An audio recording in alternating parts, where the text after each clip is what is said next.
Paano nga ba malaman kung one-way o two-way ang suspended slab? At paano ba talaga ang concept nito? Tara, pag-usapan natin yan.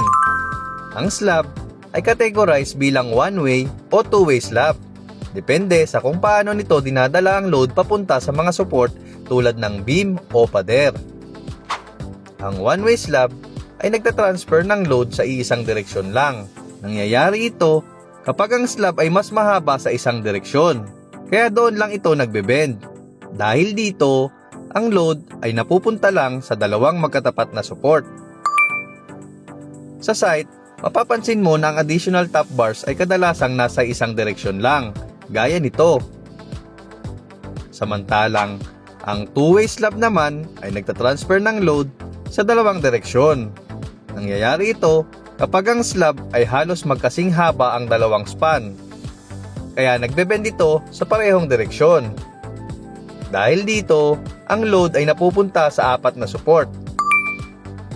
At makikita mo na ang bakal ay may additional reinforcement sa parehong direksyon gaya nito. Ngayon, paano ba ito ma-identify?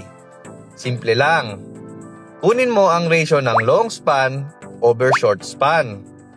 Kapag ang sagot ay mas mataas sa 2, one-way slab ito. Kapag equal sa 2 o mas mababa sa 2, two-way slab naman ito.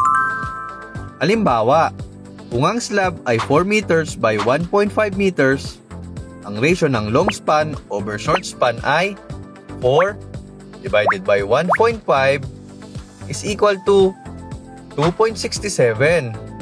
Dahil mas mataas sa 2 ang ratio ng long span over short span, one-way slab ito.